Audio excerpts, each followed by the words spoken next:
শারীরিক প্রতিবন্ধী হয়েও বাধা হতে পারেনি কর্মজীবন।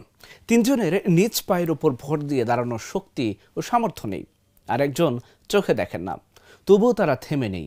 জীবন যুদ্ধের লড়াইয়ে বেঁচে থাকার তাগিদে সকল বাধা বিপত্তিকে পেছনে ফেলে বেছে নিয়েছেন কর্মজীবন। এমনই চারজন প্রতিবন্ধীর হার না মানা জীবন সংগ্রামের গল্প তুলে এনেছেন কুষ্টিয়া প্রতিনিধি দেবাশিস দত্ত। কুষ্টিয়ার দৌলতপুর উপজেলার প্রাকপুর ইউনিয়নের গোড়ারপাড়া গ্রামের কৃষক সামিদুল 10 বছর বয়সে পোলিও রোগের কারণে তার দুটো পা চিকন হয়ে শুকিয়ে যায়। ধীরে ধীরে সামিদুল পায়ে হেঁটে চলাফেরার সক্ষমতা হারিয়ে ফেলেন। চলাফেরা করেন দুই হাতের ওপর ভর করে হামাগুড়ি দিয়ে। আর্থিক অবস্থা খারাপ থাকায় 10ম শ্রেণী পর্যন্ত লেখাপড়া করে শিক্ষা জীবনের ইতি টানতে হয় সামিদুলকে। বলতে গেলে সেই থেকে জীবন সংগ্রাম শুরু তার। জীবিকা নির্বাহের জন্য অনেক প্রতিবন্ধী ভিক্ষাবৃত্তির পথ বেছে নিলেও সামিদুল সেই পথে যাননি,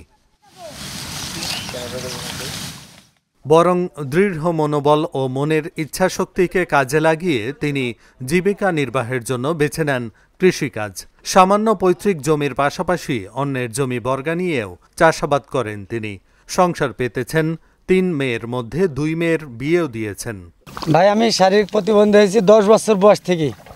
তারপরে আমি স্কুলে লেখাপড়া করেছি, ক্লাস হচ্ছে 9 এসএসসি পর্যন্ত লেখাপড়া করার পরে কারোর কাছে কোনো আর্থিক সহযোগিতা চাইনি ভাই, কারোর কাছে ভিক্ষা করিনি কোনো রকম।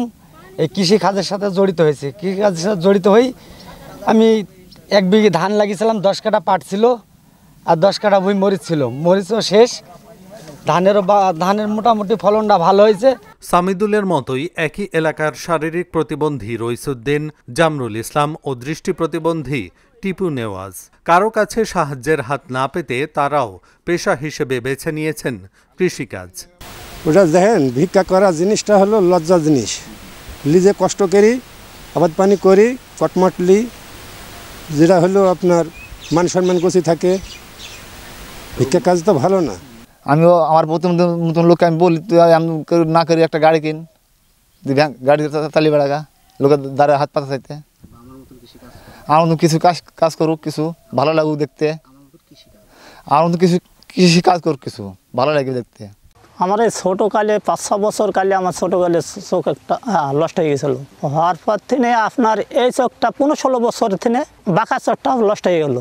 হওয়ার পরে আমি প্রথমে কুষ্টিয়ায় গেলাম চিকিৎসা করতে, তারপরে রাজশাহী গেলাম, খুলনা গেলাম, ঢাকা গেলাম, তাই কাজ হল। তারপরে আবার ভারতবর্ষে গেছিলাম, যাই এই কলকাতা মাদ্রাজ যাই চিকিৎসা করেও আমার চোখ ভালো হলো না।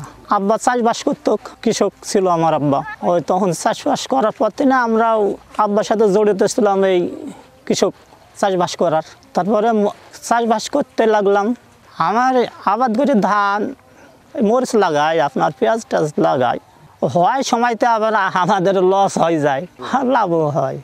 কৃষি অফিস থেকে আমার সহযোগিতা করে পরামর্শ করে, কৃষি আবাদ আরও এগিয়ে যাচ্ছে। এদের জীবন সংগ্রাম পরিবার সহ স্থানীয়দেরও অনুপ্রাণিত করছে। মানুষের ভিক্ষা করার কাজ তো ভালো না, আর তার সাথে আমি সহযোগিতা করি, আমি নিজে পরিশ্রম দিই, তাহলে তো আমার আরও কুটুম সাক্ষীত আছে, আমার জামাই জি আছে, তাদের কাছে আমার একটা মান আছে। আর যখন একটা ভিক্ষার পথে যাবে তখন কি আমার মানটা থাকবে?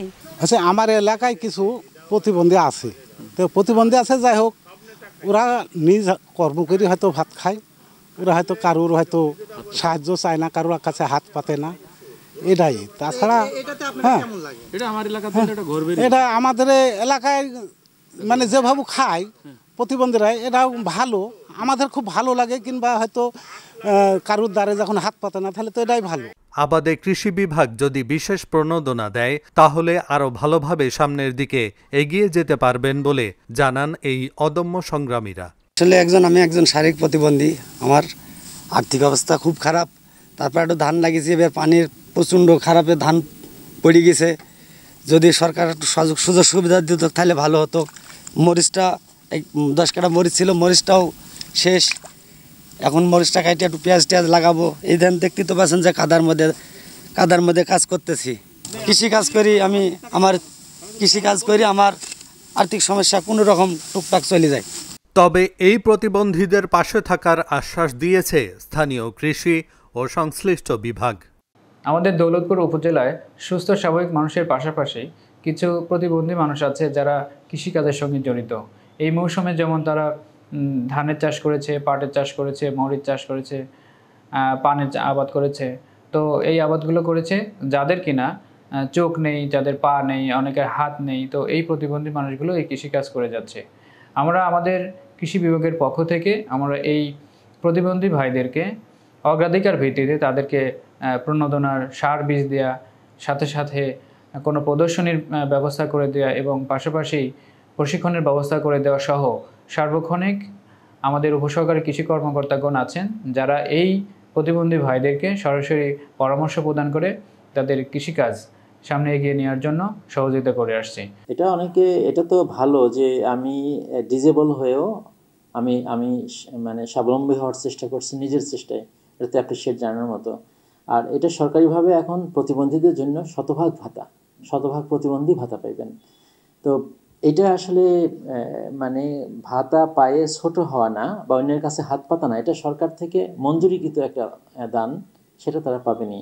সমাজের চোখে বোঝা হয়ে বাঁচতে চান না সামিদুলরা। নিজের কর্মপ্রচেষ্টার মাধ্যমে একজন আত্মনির্ভরশীল মানুষ হিসেবে বাঁচতে চান। তাই সরকারি কোনো সহায়তা পেলে আরও এগিয়ে যেতে পারবে বলে মনে করেন তারা। Dhaka journal, news desk.